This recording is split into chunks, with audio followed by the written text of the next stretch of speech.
Assalamu alaikum. Today we will discuss Lahore Resolution. Lahore Resolution 1940. First of all, असांखे हिन background जी ख़बर हुजणु खपे त बैकग्राउंड छा आहे हिन जो.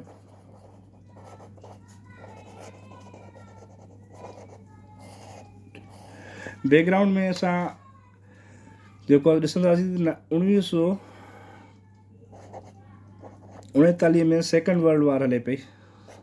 सेकेंड वर्ल्ड वार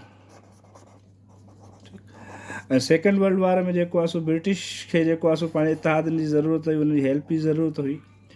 ब्रिटिशर्स जेको आहे सो इंडिया उनखे मेन पावर जी ज़रूरत हुई. उन मेन पावर जे करे ब्रिटिशर्स जेको आहे सो सब कॉन्टिनेंट में हिन चयो, कांग्रेस खे चयो तव्हांखे जेको आहे सो असांखे सपोर्ट कयो. त कांग्रेस जेको आहे सो ॾिठो त इन वक़्तु ब्रिटिश जेको आहे सो पंहिंजी उन मजबूरियुनि में आहे, जंग जे हालातुनि में आहे. त कांग्रेस इन जो फ़ाइदो वठंदे ब्रिटिशर्स खे जेको आहे सो इनकार कयो, रिफ्यूज़ कयो ऐं कुझु पंहिंजा शर्त रखिया. ठीकु, शर्त रखियनि त इहे शर्त असांजा मञियो ऐं ब्रिटिशर्स जेको आहे सो उन जा उहे शर्त चयो त असां तव्हां फ़िलहालु असांजी सपोर्ट कयो, असां तव्हांजूं सॼियूं ॻाल्हियूं मञींदासीं. पर कांग्रेस ज़िद ते अटल हुई. इन करे उन्हनि जेको आहे सो ब्रिटिशर्स उन वक़्तु जंग में हुया, हू सम्झनि पिया हीअ मजबूर आहिनि ऐं उन जी मजबूरीअ जो फ़ाइदो वरितो वञे. पर ब्रिटिशर्स उन ते घणो फोकस न कयो ऐं कंसंट्रेट न कयो. त जॾहिं कांग्रेस जूं ॻाल्हियूं न मञियूं वियूं त पोइ कांग्रेस जेको आहे सो 1939 में जेको आहे सो गवर्नमेंट तां रिज़ाइन करे छॾियो. ठीकु आहे. हाणे जॾहिं इहो मेन जेको 1940 वारे रेज़ोल्यूशन जो बैकग्राउंड में थो चए त इहो थो चए जेके 1937 खां वठी 1939 ताईं 2 साल हुया, इहे 2 साल मुस्लमाननि ते तमामु घणा टफ हुया. छो मुस्लमाननि हिननि 2 सालनि में मुस्लमाननि खे असां कांग्रेस अहिड़ो वर्स्ट रवैयो रखियो जो तारीख़ में कॾहिं हुन ॾाढो वर्स्ट रवैयो न रखियो वियो. ऐं मुस्लमान जॾहिं उन कांग्रेस मिनिस्ट्री तां रिज़ाइन कयो त मुस्लमाननि जेको आहे ख़ुशीअ में डे ऑफ डिलीवरेंस मल्हायो, ख़ुशि हुया ॾाढा. ठीकु. हाणे 1939 में जॾहिं हुन रिज़ाइन करे छॾी त जेको आहे मिनिस्ट्री हली वई, जंग हले पई, त मुस्लमाननि इहो रियलाइज़ कयो त जेका कांग्रेस आहे सिर्फ़ु ऐं सिर्फ़ु कांग्रेस हिंदुनि जी रिप्रेज़ेंटेटिव पार्टी आहे, सिर्फ़ु हिंदुनि खे सपोर्ट कंदी. मुस्लमाननि खे उहो कंहिं बि एंगल में जेको आहे सपोर्ट न कंदी. उहा हिंदुनि जी पार्टी आहे. उन करे मुस्लमान जेके आहे सो इहे इरादा जेके ॻाल्हियूं हुयूं कांग्रेस जी तरफ़, त कांग्रेस हिंदुस्तानी पार्टी आहे जेका हिंदुनि ऐं मुस्लमान ॿिन्ही जे राइट्स खे सेफगार्ड थी करे ऐं सिर्फ़ु जेको आहे सो उन्हनि खे जेको आहे सो ॿिन्ही जा राइट्स प्रोटेक्ट थी करे. उन्हनि ॻाल्हियुनि खां उन जो माइंड डाइवर्ट थियो त न भाई, कांग्रेस जेका आहे ओनली हिंदू सपोर्टिव पार्टी आहे, सिर्फ़ु ऐं सिर्फ़ु हिंदुनि खे सपोर्ट कंदी आहे. मुस्लमाननि जे राइट्स खे उहो जेको आहे सो कॾहिं बि इग्नोर, कॾहिं बि फेवर न कंदी आहे, सदाईं इग्नोर कंदी आहे. छो जो इहे शुरू खां वठी इहे ॻाल्हियूं हलंदियूं हुयूं. कांग्रेस जो बायस एटीट्यूड टूवर्ड्स मुस्लमान ॾिसंदा आया त बिल आख़िर मुस्लमाननि जो जेको आहे माइंड डाइवर्ट थियो कांग्रेस खां. ऐं उन्हनि जो जेको आहे सो 1940 में हिकिड़ो हिस्टोरिकल इवेंट थींदो आहे लाहौर में. हिस्टोरिकल इवेंट मुक़ररु थींदो आहे लाहौर में. ठीकु आहे. उन हिस्टोरिकल इवेंट खे जेको आहे सो नालो ॾींदा आहिनि लाहौर रेज़ोल्यूशन जो. छाजो नालो ॾींदा आहिनि? लाहौर रेज़ोल्यूशन जो. लाहौर रेज़ोल्यूशन. हाणे लाहौर रेज़ोल्यूशन छा हूंदो आहे? लाहौर रेज़ोल्यूशन इहो हूंदो आहे त या मुस्लिम लीग जी एनुअल मीटिंग थींदी आहे. एनुअल मीटिंग मुस्लिम लीग जी जेका 22 मार्च खां शुरू थींदी आहे. 22 मार्च खां 24 मार्च ताईं इहो सेशन हलंदो आहे 1940 में. इन सेशन में छा थींदो आहे त जेको आहे सो 22 ऐं 24 मार्च खां वठी जेको 3 ॾींहंनि जो सेशन हलंदो आहे, इन में हिकिड़ो रेज़ोल्यूशन पेश कंदो आहे जेको आहे सो CM बंगाल साहब. Resolution was moved by CM Bengal,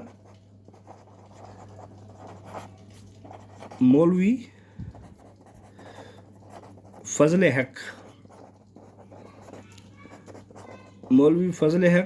and that resolution was seconded by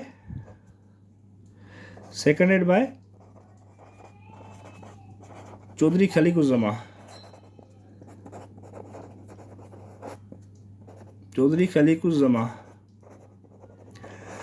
उन जेको आहे सो जेको रेज़ोल्यूशन मौलवी फज़ल हक़ जेको ॾींदो आहे 23 मार्च ते जेको पास थींदो आहे ऐं 24 मार्च ताईं इहो सेशन हलंदो आहे। उन रेज़ोल्यूशन खे जेको आहे चयो वेंदो आहे लाहौर रेज़ोल्यूशन। ठीकु आहे, लाहौर रेज़ोल्यूशन जेको लाहौर में मिंटो पार्क में थियो। लाहौर में मिंटो पार्क जेको अॼुकल्ह इकबाल पार्क जे नाले सां मशहूरु आहे। मिंटो पार्क जिथे तव्हां मीनारे पाकिस्तान बि आहे उते थियो लाहौर रेज़ोल्यूशन। ठीकु, हाणे उन रेज़ोल्यूशन में छा थियो त क़ाइदे आज़म मोहम्मद अली जिन्ना जेको आहे सो हिस्टोरिकल स्पीच ॾिनी। क़ाइदे आज़म हिस्टोरिकल स्पीच ॾिनी। उन स्पीच में क़ाइदे आज़म जेको आहे सो फर्स्ट टाइम जेको आहे सो मुस्लमाननि लाइ लफ़्ज़ यूज़ कयो नेशन। मुस्लमाननि लाइ जेको लफ़्ज़ यूज़ कयो nation for the first time. हमेशह उहो यूनियन इंडिया डोमिनियन इंडिया जी ॻाल्हि कंदो हो, सेल्फ रूल फॉर इंडिया जी ॻाल्हि कंदो हो, पर लाहौर रेज़ोल्यूशन में छो जो क़ाइदे आज़म पास्ट एक्सपीरियंसिस ॾिसी जेको आहे सो नेट क़ाइदे आज़म जो माइंड डाइवर्ट थियो हुयो त उन जेको आहे फर्स्ट टाइम जेको आहे सो नेशन मुस्लिम नेशन जो वर्ड यूज़ कयो। उन इहो चयो त जेके मुस्लमान जिन एरियाज़ में मुस्लमान मेजॉरिटी में नॉर्थ ईस्टर्न या नॉर्थ वेस्टर्न एरियाज़ में उन्हनि एरियाज़ में मुस्लमाननि खे जुदा स्टेट या स्टेट्स ॾिनियूं वञनि, सेपरेट स्टेट्स। ठीकु आहे, हिते छा जी ॻाल्हि थी थिए, सेपरेट स्टेट्स जी ॻाल्हि थी थिए। ऐं हिते पाकिस्तान जी जेको आहे सो ॻाल्हि अञा क़ाइदे आज़म न कई आहे, छो जो वर्ड पाकिस्तान त 1933 में जेको आहे सो मुतारिफ़ कराए छॾियो। चौधरी रहमत अली पंफलेट छापियो नाउ और नेवर में। उन में for the first time Chaudhry Rahmat Ali मुस्लमाननि लाइ मुल्क पाकिस्तान जी डिमांड कई। ठीकु आहे, नाउ आर नेवर हिकिड़ो पंफलेट हुयो जेको शाया कंदो चौधरी रहमत अली।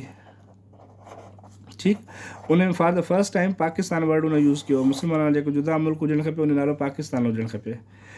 ठीकु, हाणे इन रेज़ोल्यूशन में क़ाइदे आज़म 3 ॻाल्हियूं जेको आहे सो रखियूं त मुस्लमान जेकॾहिं तव्हां हींअर बि जेकर इन्हनि ॻाल्हियुनि ते अमल कयो था, हीअ ॻाल्हियूं कॉन्स्टिट्यूशन में एड कयो था त जेको आहे असां यूनियन इंडिया या डोमिनियन रूल फॉर इंडिया जी ॻाल्हियुनि ते हलण लाइ तयारु आहियूं। उहे 3 ॻाल्हियूं कहिड़ियूं हुयूं? नंबर 1 जेका ॻाल्हि हुई उन में फेडरल स्कीम जेका हुई, जेको फेडरल स्ट्रक्चर ॾिनो हुन, फेडरल स्ट्रक्चर जेको ॾिनो हुन उन ते क़ाइदे आज़म डिसअपॉइंट कयो उनखे। ठीकु आहे, जेको फेडरल फॉर्म ऑफ गवर्नमेंट आहे उन ते जेको आहे सो डिसअपॉइंटमेंट ॾेखारनि। इन खे जेको आहे फेडरल फॉर्म ऑफ गवर्नमेंट खे ख़तमु कयो वञे। हिकिड़ी इहा ॻाल्हि हुई। ॿी जेका ॻाल्हि हुई, नंबर 2 जेका ॻाल्हि हुई, इस्टेब्लिशमेंट ऑफ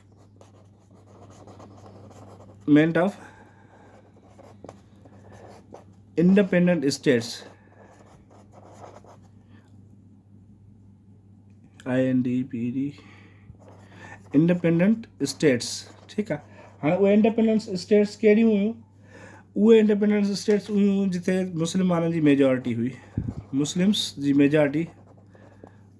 मेजॉरिटी एरियाज़ में इंडिपेंडेंट स्टेट्स हुजणु खपनि, जंहिंमें तव्हांजी सिंध हुई, NWFP जा एरियाज़ हुया, बंगाल हुई, बलोचिस्तान हुई। ठीकु आहे, पंजाब हो। हिननि एरियाज़ में जेको आहे सो क़ाइदे आज़म चयो जेको आहे सो इंडिपेंडेंट स्टेट्स हुजनि, जिते जेको आहे सो उन्हनि खे फुल ऑटोनॉमी हुजे, पंहिंजी मर्ज़ीअ ते जेको चाहिनि करे सघनि, कॉन्स्टिट्यूशन ठाहिणु चाहिनि या जेके रूल्स रेगुलेशन जेके बि शयूं करणु चाहिनि उन्हनि खे उन में जेको आहे सो का रोक टोक का बंदिश न हुजे। ठीकु, 3 नंबर जेका पॉइंट क़ाइदे आज़म रखी पंहिंजे हुन में त safe guard of minorities, protection of minority या सेफ गार्ड ऑफ माइनॉरिटीज़। ठीकु, छा माइनॉरिटीज़ जी हिफ़ाज़त, सेफ गार्ड ऑफ मिनॉरिटीज़। जो जॾहिं बि जना साहब ॻाल्हाईंदो हमेशह मिनॉरिटीज़ जे राइट्स जी ॻाल्हि कंदो, त जेके सब कॉन्टिनेंट में माइनॉरिटीज़ आहिनि उन्हनि जे राइट्स खे प्रोटेक्ट कयो वञे। सब कॉन्टिनेंट में जेके माइनॉरिटीज़ जेके अक़लियत में क़ौमूं आहिनि उन्हनि खे जेको आहे सो उन्हनि जा राइट्स ॾिना वञनि। उन्हनि जा राइट्स जेको आहे उन जा सोशल राइट्स कहिड़ा आहिनि, पॉलिटिकल राइट्स कहिड़ा आहिनि, जेके बि राइट्स आहिनि उहे शयूं जेको आहे सो उन्हनि खे प्रोवाइड कई वञे। इहे 3 ॻाल्हियूं जेकॾहिं तव्हां कॉन्स्टिट्यूशन में जेको फ्यूचर जो कॉन्स्टिट्यूशन वग़ैरह ठाहियो था उन में इहे 3 ॻाल्हियूं तव्हां ऐड कयो त उन सां जेको आहे सो असांखे को इतराज़ कोन्हे। यूनियन इंडिया में गॾिजी जेको आहे सो हलण में असांखे को एतिराज़ कोन्हे। डोमिनियन स्टेटस फॉर इंडिया ते असां अॻु में मुतफ़िक़ हुआसीं। सेल्फ रूल फॉर इंडिया जे अॻु में बि क़ाइदे आज़म ॻाल्हि कंदो। जेकॾहिं टे इहे पॉइंट्स तव्हां एड कयो था त असांखे जेको आहे सो को बि एतिराज़ु कोन्हे। पर जेको आहे सो कांग्रेस जो जेको एटीट्यूड हो टुवर्ड्स मुस्लिम लीग उहो अञा ताईं हार्श हुयो। उन में अञा ताईं का लीनियंसी कोन आई हुई। क़ाइदे आज़म जॾहिं इहो क़ाइदे आज़म जॾहिं लाहौर रेज़ोल्यूशन थियो त उनखे जेको आहे सो ब्रिटिश या इंडियन प्रेस वॾो प्रोलिफरेट कयो, वॾो ख़राबु करण जी कोशिशि कई। इंडियन प्रेस जेको आहे सो ख़राबु करण जी कोशिशि कई त भाई मुस्लमान जेको आहे सो बग़ावत ते लही पिया आहिनि, फलाण टीर मटीर। छो जो हिन रेज़ोल्यूशन में पाकिस्तान लफ़्ज़ इस्तेमालु ई कोन थियो, पाकिस्तान वर्ड यूज़ ई न थियो। पर ब्रिटिश इन जेको आहे सो इंडियन प्रेस जी बायसनेस जे करे उन चयो त क़ाइदे आज़म जेको आहे सो पाकिस्तान ठाहिण जी कोशिशि ॻाल्हि थो करे, पाकिस्तान ठाहिण जी ॻाल्हि थो करे, पाकिस्तान जे बारे में गैदरिंग कई अथई फलाण टीर मटीर। पोइ जेको आहे सो क़ाइदे आज़म चयो ठीकु आहे पाकिस्तान त पाकिस्तान सही। पोइ लाहौर रेज़ोल्यूशन खे पाकिस्तान रेज़ोल्यूशन जो नालो ॾिननि। ठीकु आहे, लाहौर